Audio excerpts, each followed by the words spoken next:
Okay, so here we are, everybody, back at week 2, and we're going to be covering section 5 and 6 in this video.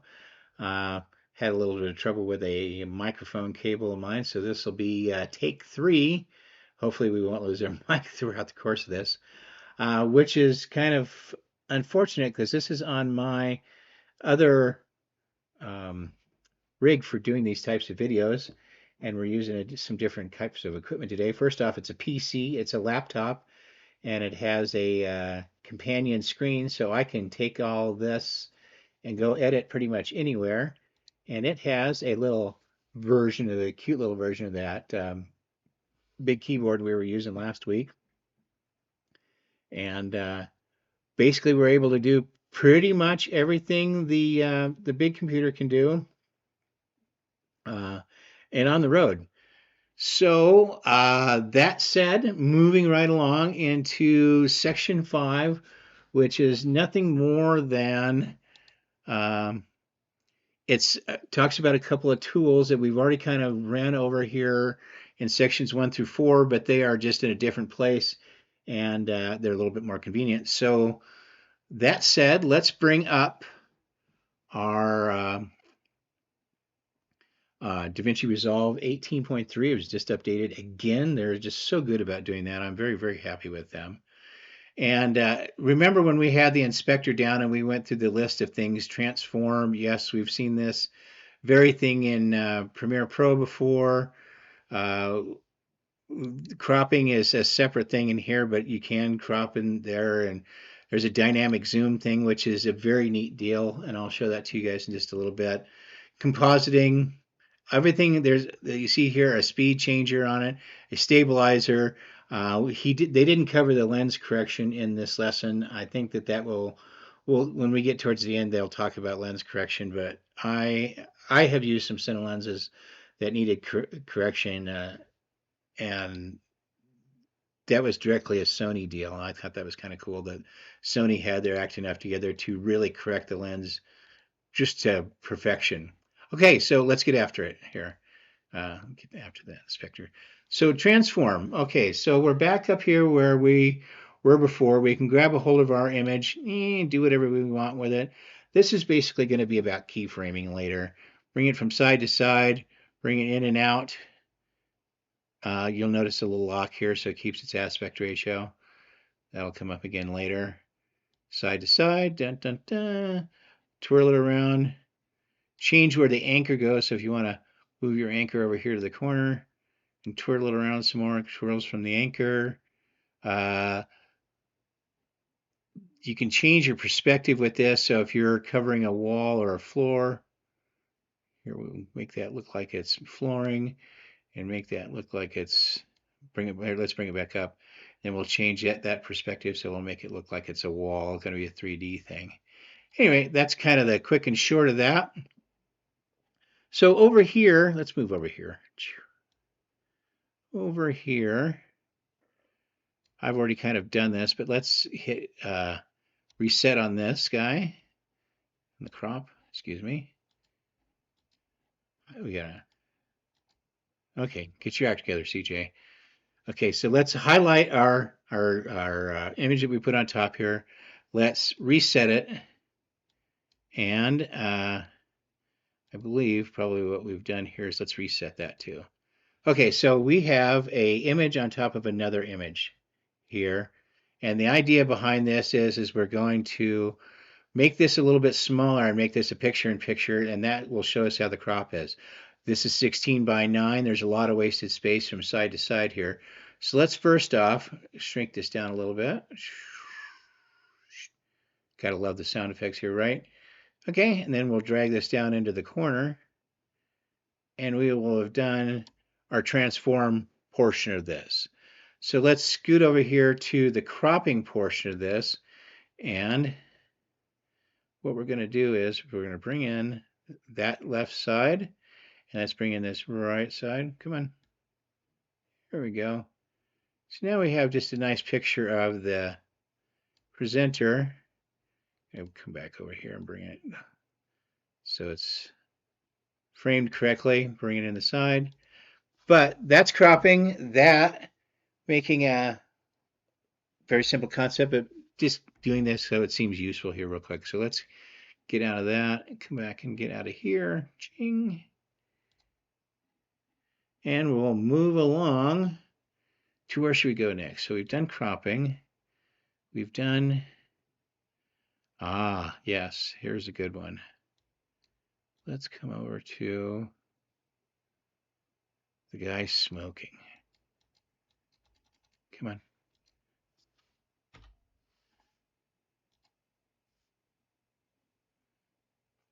And let's reset that. Why are we not seeing this? All right, I'm going to pause this for a second and work this out. Okay, little amateur glitch there on my part. So let's highlight this. This was such a cool clip that this really works on here. And so the whole idea here is this is a dynamic zoom.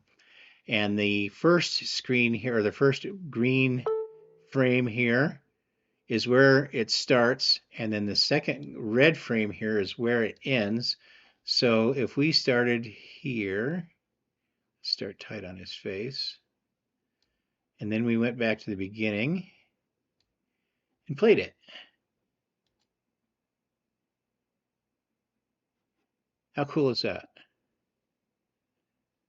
Now, if somebody were to get really good with this, let's go back here. We'll stop that and get a.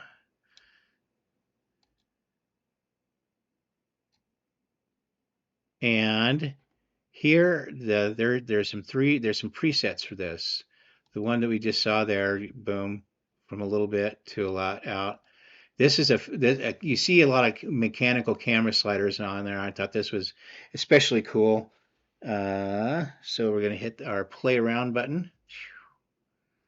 And that just goes to the first cut. So we get the camera slide version of that. And I really like that. I could see where that'd be a pretty handy tool to have. And then if you wanted to do the force, and of course these are all very changeable. So let's try that one here. This is you see the animation mark down here? Okay, here we go. Yeah, so we're sliding down left and widening the shot at the same time. Now there's a thing here where you can come over and reverse the two if you wanted to, or what have you, or you can change how this is those Bezier curves that we're going to talk about in a little bit, an ease in and an ease in and out, or just an ease out. I happen to think that most of these look better straight when you get to easing them in and out. Like I'll try this now. They get a little swoopy in for my taste and don't have that smoothness to it that you would expect. But, you know, to each his own. Everybody can have their moment in the sun with that one. Okay, so moving on. That was that. So this is the composite thing again, and mostly the composite can. We'll just come back over here for that. Now there's only two marks on here, or two bits of things that you can change. So if we come to this and we say normal, yeah, that's how it looks like that. Remember that there is something underneath of here. Okay, there is another. So let's say darken color. Now that looks like terrible. Divide, no, that looks terrible too. I think most of this is going to be meant to be, that'll work, I guess. So there's a darken, and as I move the opacity down, you'll see the image underneath. These are stacked images, as you see right here. Probably best worked with a piece of graphics or something like that there. I'm not quite sure where that fits in for me right now. I hope that I will learn some more of that later. Again, don't forget to come over here and say, and get out of that. And let's move over here to the next one. Now the next one is a speed changer here. So if you feel the need to add some, you've got a clip that you want to get through but show the bits and pieces, You can come over here, see the two arrows on the end of that here. So anything that goes under 0.1 slows it. Anything that goes over 0.1 makes it go faster. So say I come to 2 or thereabouts, and oh, forgot to tell it. So I come to 2 or thereabouts. Notice this is at half its size. So it's playing the same thing in half the time. Of course, it's going to half the size on the thing. Here, let's just play that back real quick. Boom. Oh, there's playing it. Not a very good sense of time there, but stop that. Come up here. Let's find something we get a better sense of time with.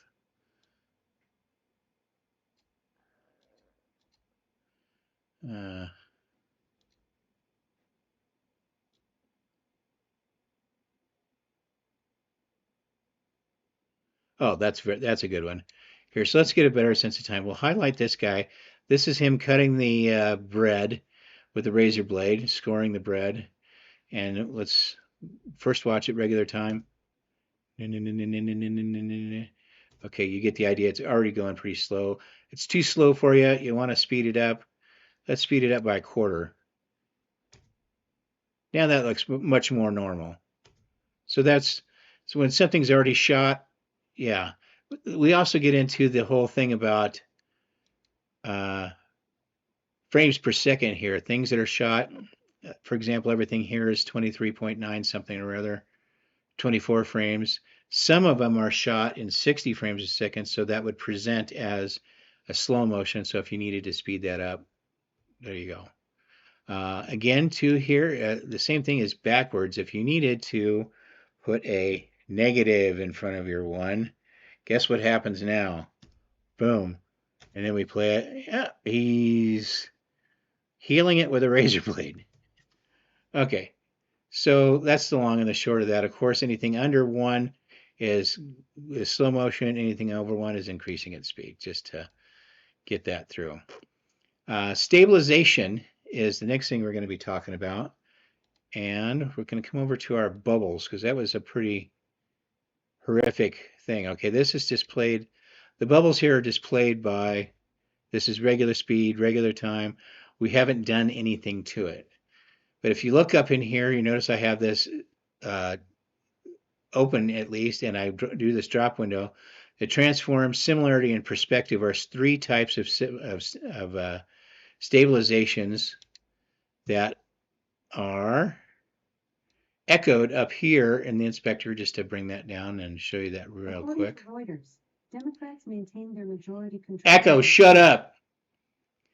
Yeah, that just happened.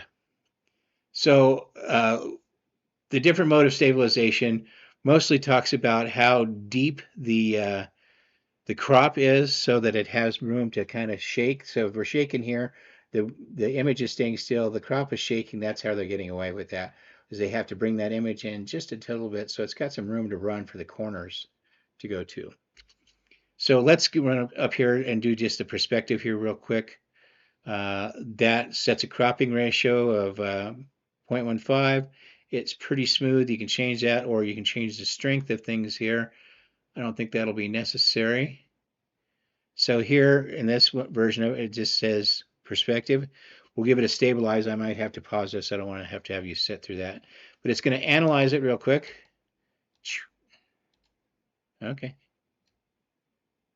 Stabilize.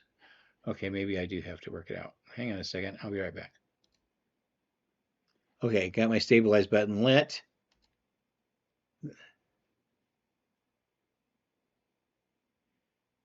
And I think it's worked it out. So we've seen how messy it was before. And a lot of that background shake is now gone. Part of that background shake is this is a macro picture. The little bubble is being closed up by the lens, so it's catching all the movement. Anyway, that's pretty much it. It's just a quick and dirty version. All these are the quick and dirty versions of the things that are up there in the inspector with, for the most part, less controllability with it. So if you got to do something fast, that's the way to do it fast. Anyway, so you just saw it stabilized. This is unstabilized, so quite a difference. All right, so let's unstabilize that. Click, click, click. And this is a lens correction thing here that they didn't really cover in the uh, in the tutorial with that because they were going to cover it later, so they say. So moving on to my favorite part of things, which is doing the color of stuff. So we're going to come over here to this guy and we're going to undo it. Maybe it's not undoable. You're going to be, oh, okay. First, you got to highlight it. Okay, so this is maybe an S log or something like that. This is just the quick and dirty version of the auto color feature. So pretty flat, pretty gray, not a lot of color. Uh, this kind of falls under the heading of don't let this happen to you. We come over here and we say auto color. Yeah, the greens are greener. The boards are their proper color, but his skin is atrocious. So this would be an example of something that would require some finesse. So let's undo that and move over here to our next one. So here's how this one was at first when before I started screwing around with it. It's very blue, zero skin color here. The contrast is low, the exposure is pretty low, but it actually does a fairly decent job here. So I've highlighted my little thing, auto color. So we got our exposure back pretty nicely. We got our colors back pretty nicely. Skin tone's not too bad, even down into the Rembrandt shadow there. And the nice shadows across that. Looks pretty decent. And then the last one for the auto color experimentation is her. And let me take this off of her. She is definitely one of the S logs here too. It's very flat, almost no color to it whatsoever. But here's another example where they should have Carl Malden down in the foreground of don't let this happen to you. You hit the auto color, it completely blew the exposure. It's too dark. It did bring out some of the color of her red hair, which I was surprised to see, and some of the traffic lights in the background. But for the most part, I give that a maybe a 6 out of 10 for success. And then the last one here on the thing is on our list of shortcuts is the quick and dirty sound icon. Ordinarily, all of your clips will have some sound with it if you're doing a talking head video, but I came down here when I imported them as per the instructions and brought them in video only. So I don't know why they did that, but thankfully we did bring some sound in, and I took off the transition on the tail end. So let's come over here, come over the sound, and the only thing that you can do with this sound from the shortcut here is make it bigger or lower. And if you do change it and you want it to go back, you can hit the reset. What's going over at the inspector though is quite a thing for just being in the cut page here. We're not even in the edit page yet. We're just in the cut page. You can change the volume. You can change the stereo sides, right, left of pan. You can put a leveler on it if you want to, which will be worth talking about later. Very cool. So if you've got a lot of changes in your sound, you can apply your leveler. Another word for leveler is compressor. You can change the pitch of things. You got an equalizer here that's pretty decent, and you can go into your equalizer. Let's activate that for just a second and bring up and down what you want to let pass. There's a low pass filter, 4 bands. There's a quick and dirty way of really making your sound pretty decent pretty quickly. At any rate, all worth a mention there that there is the sound side of this is really important. And to come over here also, let's get out of Inspector real quick. This is Fairlight, and this is another super version of the sound that's available to be messed with here. And this is a full-on sound editor where things like Pro Tools and stuff like that have nothing on this editor. It's really something. And coming back down, as long as we're showing you other little peaks of things, this is the coloring editor. Come on. And So this is one of DaVinci's uh, claim to fame here is this their coloring and the ability to correct things is second to none and is now being used in lots of very high-end mainstream movies. Okay, so let's get out of here and go back to our cut page. And that pretty much covers it for this guy. We've been through all of them. Here, let's see, make sure and go down our list here and make sure that we've seen everything. Looks like we have. And so I'm going to leave it here for the moment, and we're going to go and begrudgingly go over section 6 here in just a minute. Okay, see you in a second. Bye. And yeah, let me put everything up here so we can see what's going on here. I don't know how well you're going to be able to read this, but section 6 is video editing definitions and terminology, and there are a lot of them that they have done. For us, though, since I have already enjoyed taking video editing 1 and have been messing around with cameras since I was a little kid and Premiere Pro for the last few years, I'm going to say that you know that I know that you know what I know. And if I come across something in this list that's pretty interesting to a project I'm doing, then I'll share that with you. Otherwise, I'm going to just do a quick and dirty definition so we get an idea that I know what you think that I know, maybe. Okay, because that's not confusing at all. All right, so skill 41 basically just says, okay, here's a list of skills that we already both know. 4K, 8K, HD, that's the size of the screen we're working on. 1920 by 1080. Okay, so that's height and width. The alpha channel, yeah, we already know what that is. If it asks you to export something with the alpha channel, that means it's probably layered, and they want all the backgrounds, all the foregrounds to what's going on there. Aspect ratio, probably the most important thing for me in my work is 16.9. That's how YouTube videos are posted, as well as 9 by 16 for the shorts for YouTube. Truly, probably the two most powerful, and of course we've got other things for one-to-one and whatnot for Instagram and things like that. I'm in the social media business, so aspect ratio definitely is an important thing. What is B-roll and A-roll? Well, the best way that was ever explained to me is if you're watching the news, the A-roll is the anchorman saying, okay, here's what happened during the tornado today.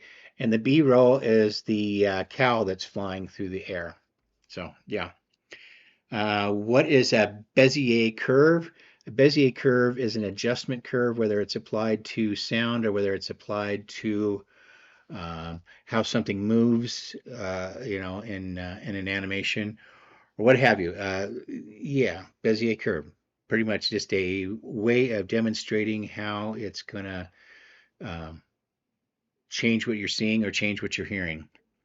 Chroma keying, green screen. Yes, we all know how to do that. Pretty simple stuff.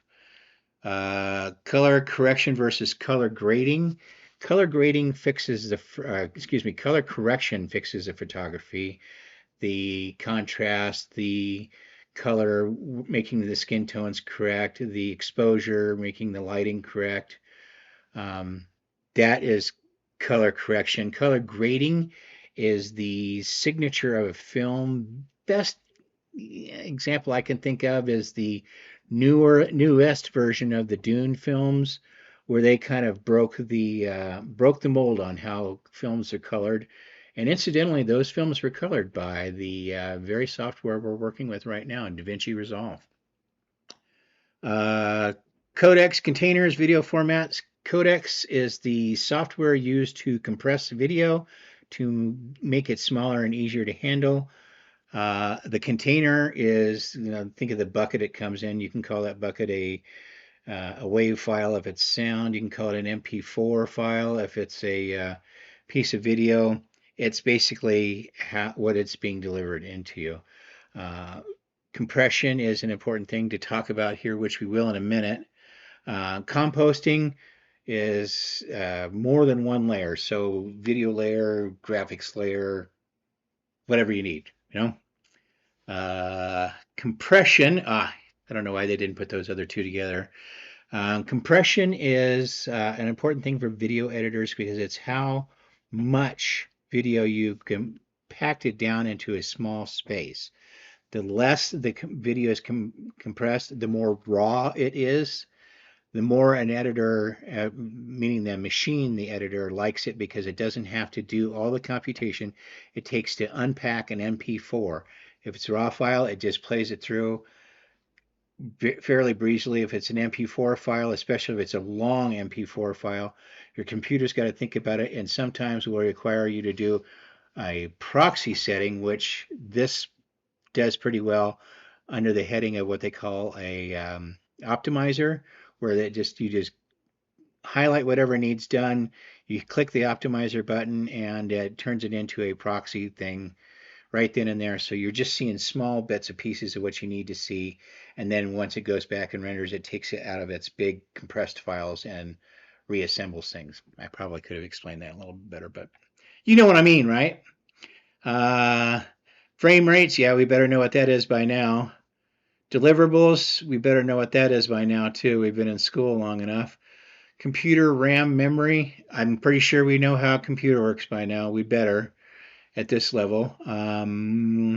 Keyframes. I'm the keyframe king because I started here with a Insta360 cameras with my motorcycle YouTube using a single 360 camera, and then you key the movements of the camera. So it takes a picture of everything, videos everything all at once on a sphere. Like every point on a sphere is a lens. And then you go back and you tell it later, well, I'd like it to see this point on the sphere, and then I'd like it to move over to this point. So you keyframe it here, you keyframe it here, and then you just put the keyframes a distance apart. Neither did I know that later on when I'd be working with all these newfangled editors that keyframing is such an important thing for everything that happens, whether it's Premiere Pro, whether it's After Effects, whether it's sound, whether keyframes is a great skill to have. It's a must have. It's not a great skill to have. It's a must have. Lossy versus lossless, depending upon how you save a piece of video or a piece of sound. Lossless means that you save everything. Lossy means that when you save it, you're gonna it trims it down. You're gonna miss pieces of it that it thinks aren't important, but they might be. Lower thirds, yeah, it's that bottom part of the. Where's my hand? Yeah.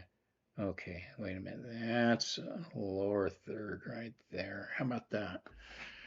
Masking, we know what masks are. Opacity, we know what opacity is. PAL versus NTSC, that's kind of old television stuff. Now the basic thing is frame rates and between the United States and Europe and parts of Asia. PAL is the UK, Europe, parts of Asia at 60 hertz, I believe, and the US was NTSC at 50 hertz, I believe. But it's the scan lines on the TV, it's the timing of how things go through. That's why our frame rates are a little different from theirs. Post production versus pre production. Yeah, I'm pretty sure we've got that one handled too. Proxy files, we were just talking about that, and raw footage. Raw footage is best thought. I've been using my new cinema camera with raw footage because Sony allows me to shoot in S-Log3 RAW, which my Ninja 5 can pick up via an HDMI cable and record those really huge raw files in the version of what's called ProRes. Again, that's probably another better story for another day, but that's been a project of mine, being able to get to do that and make myself a little bit more versatile as a camera person. Rough cut, final cut. Yeah, I think we got that handled too. Scrubby down the line here. That's scrubbing. I'm scrubbing over here and scrub over to this guy. Yeah. A sequence, a series of clips edited together. Time code. Time code. I just got a new Mix Pre 10 sound recorder that has 10 channels to it, and it also has a time code generator built into it. And since I have some of the tentacle time code generators, I can hook one of my tentacles up to that and then transfer that right to my Sony camera with its new thing. So I have now the ability to quickly and cost effectively do time code instead of having to do this one at the beginning and look like a total newbie. Time code's cool. Time code's much easier. Time code can be life-saving, especially if you've taken the time to sync your time code to what time of day it is. Then all you have to remember is the date after that. So, and then coming to the last thing as the DaVinci workspace, and then we kind of covered all that here, but I can say it again really quickly. Here's the main titles of things: media pool,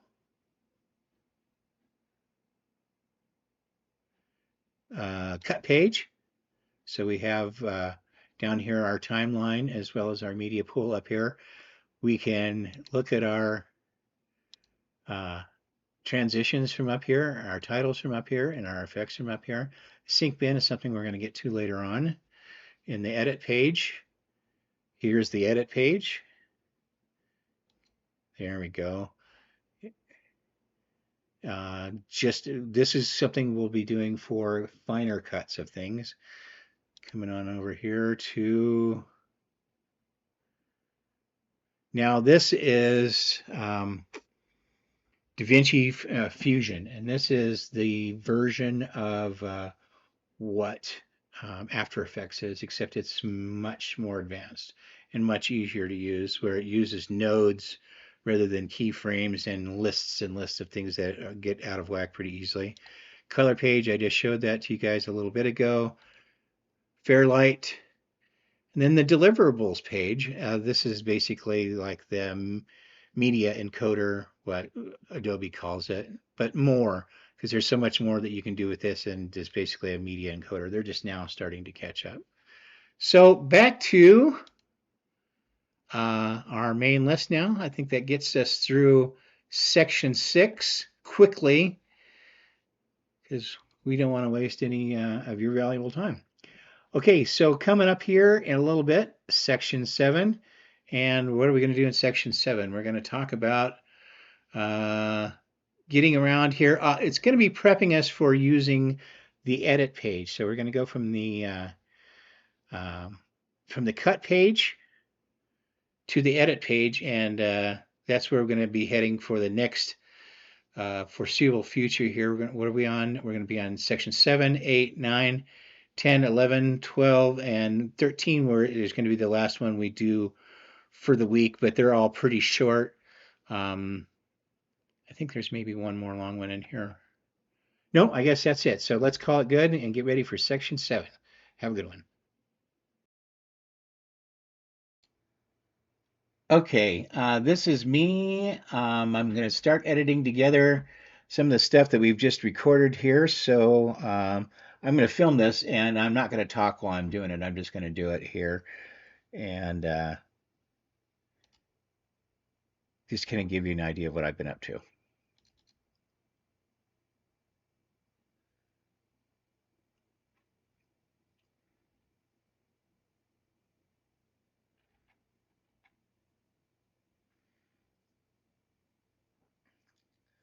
Okay, so I guess it is worth noting on here when I brought this is my school MGD 2085 videos in. These are the videos that are out of the uh, old DaVinci 2023. And we're just, oh, we gotta.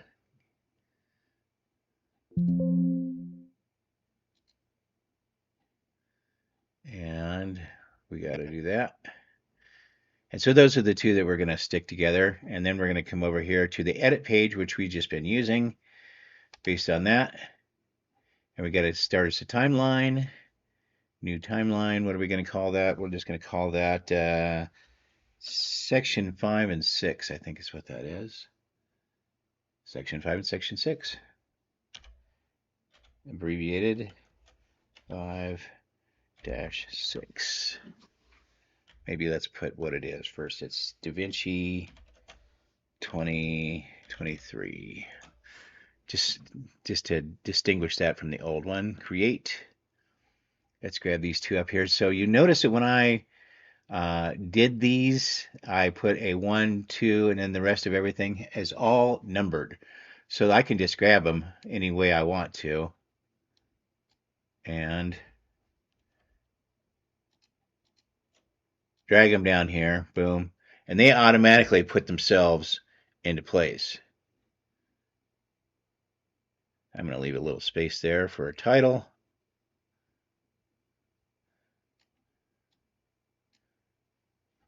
Let's run over here with our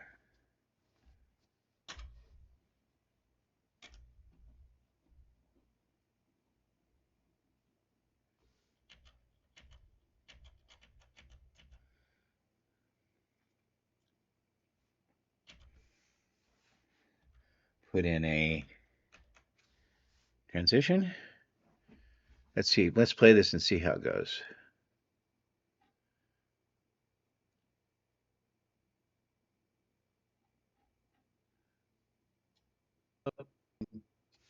This is one of DaVinci's claim to fame here. Is this their coloring?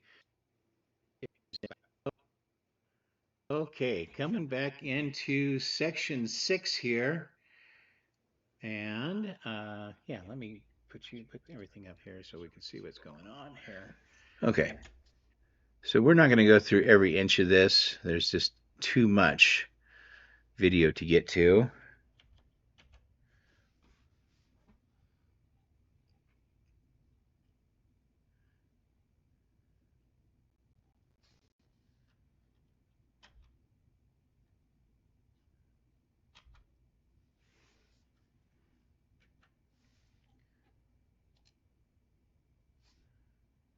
All right. Coming back over here to the cut page because it just makes some of this a little bit easier on me.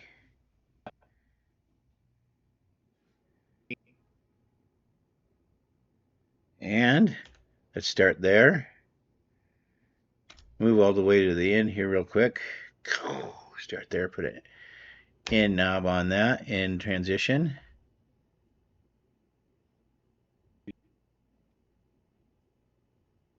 Looks like we got that taken care of. Now remember, we can, while we're here, I like this to be just a touch smoother and a little bit bigger. So we're going to put transition duration here. Get close to that, and there we go.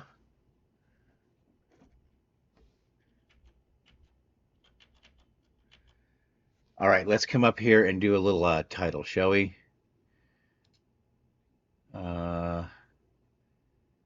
Let's do something nice.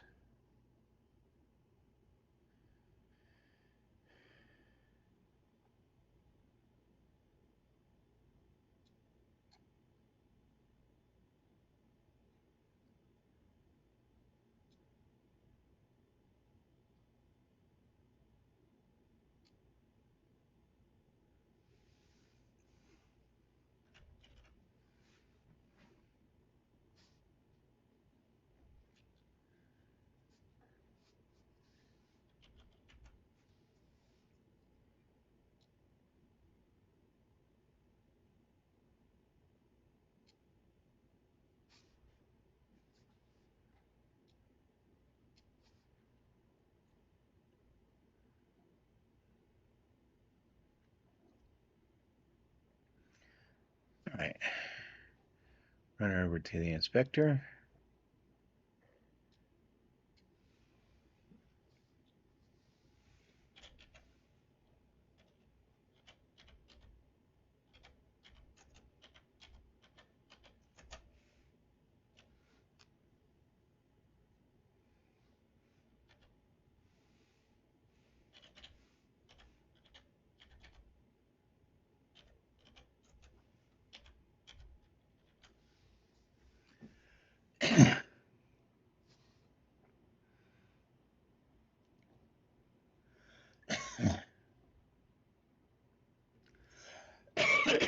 Excuse me.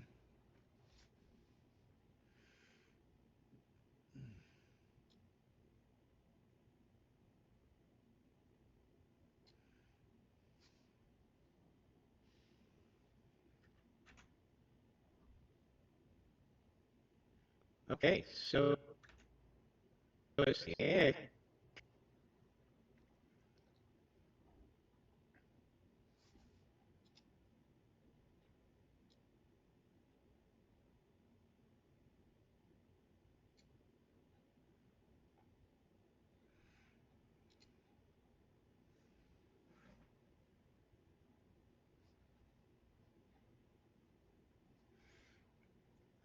Come back over here to the edit page for a second.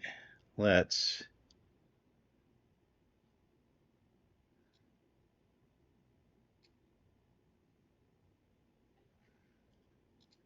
zoom in a little bit. Bring this down. Using our new zooming in skills here. Maybe zoom out a little bit.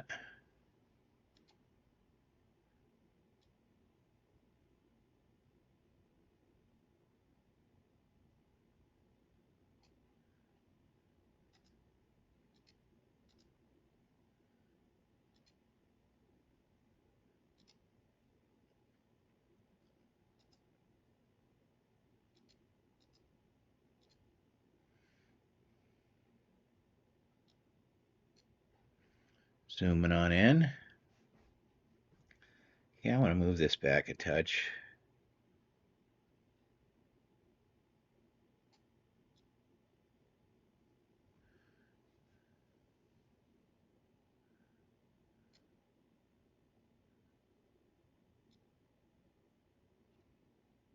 Let's play it, see what that looks like. I'm going to change the screens over here, move it down a touch.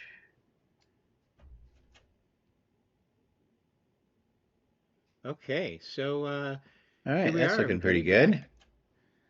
All right, down.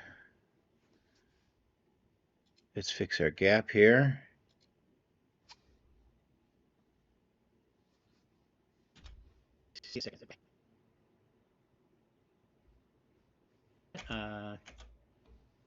Let's hit play around on that. And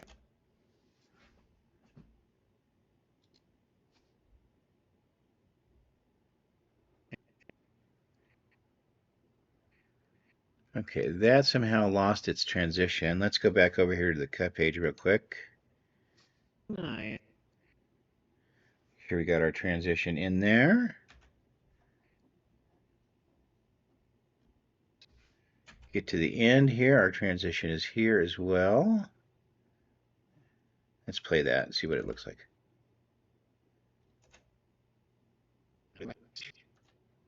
Seven. Have a good one. I think that could be a little shorter. Grab it, slide it. 7. Have a good one. That's pretty nice. Maybe lengthen our transition a touch. Have a good one. I think this deserves a goodbye.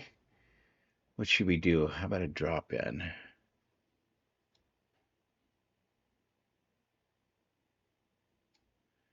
Let's see what that looks like in the inspector. Have a good one.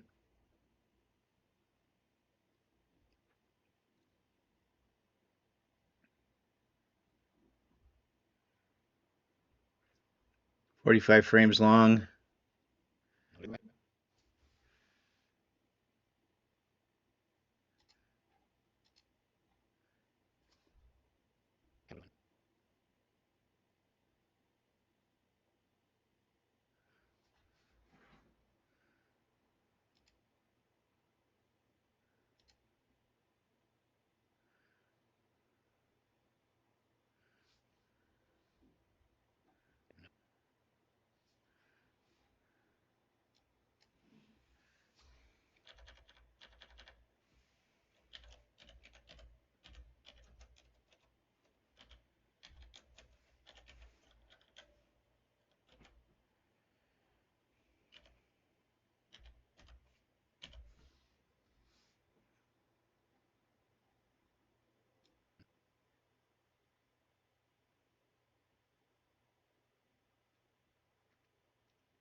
WATCH.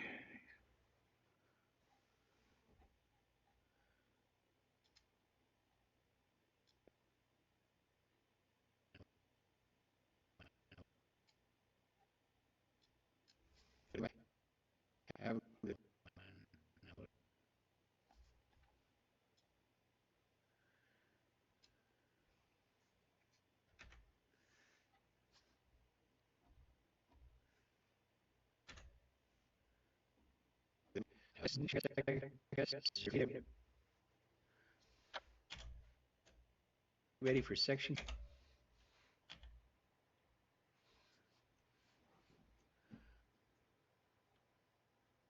7. Have a good one.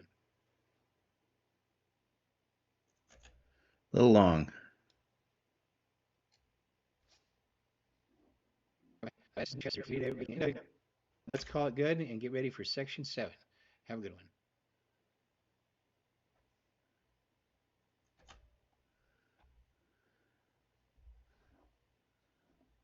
Let's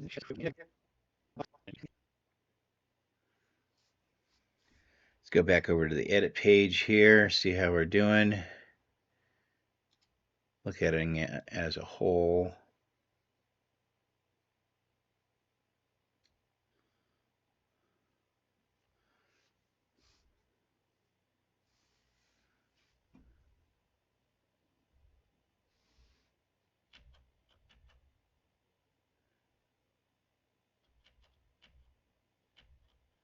So we are at a total of 33 minutes. I'm okay with that. And let's call that a day here. And I'm going to come down here and shoot that to the file name.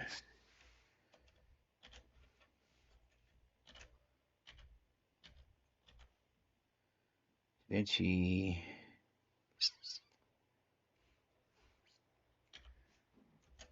2023. Oops. 2023.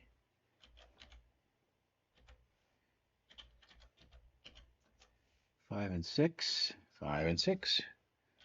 6. And anything special on this? Let's make that a little bit smaller, shall we? I don't think we need a Ultra HD.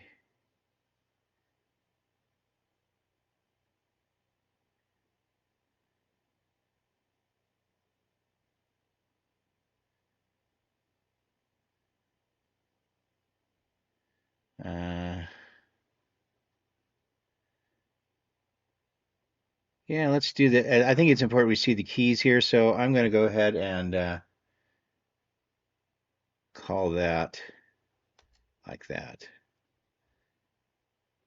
Frame rate 30. Yeah, let's keep it at 30.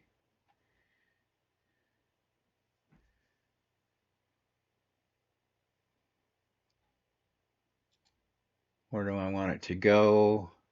I would like that to go to the desktop, please.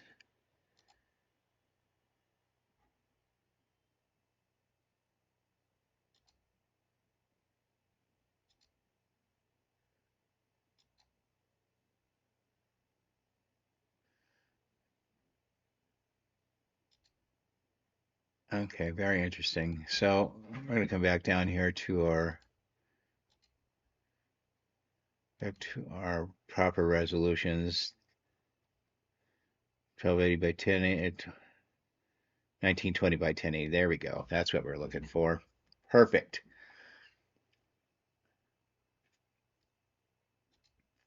Best quality. I just hate doing this twice, is why I'm taking my time with it. And we got to rename it, unfortunately.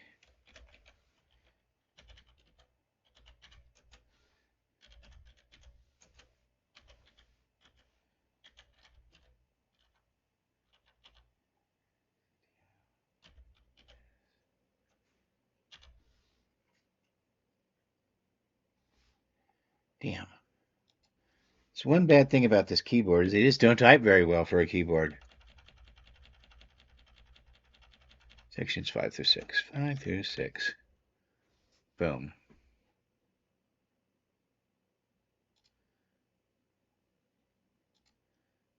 Did you see what happened there? My spelling corrector just came up and took care of me. I love it. Video, audio, 1920 by 1080. Okay, let's add that to the render queue, which is going to come up over here. We say render all, making sure it's going to the desktop. Boom, let's see how fast this thing really is. This is 30 minutes of rendering time.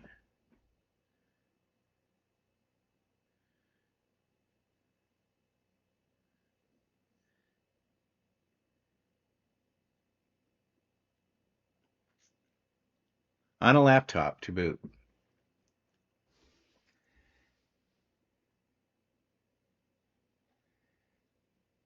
So I think I'm going to come over here and pause this if I can find it. There it is. Pause. All right, looks like we are all done rendering 30 some odd minutes, 33 minutes and 12 seconds on my laptop in 6 minutes and 15 seconds. I think that's fairly impressive for a little laptop. So thanks a lot. Well, remember, this is the last time we're going to see DaVinci 2023, and we had to move on to the other one. So that's worth noting, and I'm going to keep reminding you of that. All right, have a good one. Thanks again.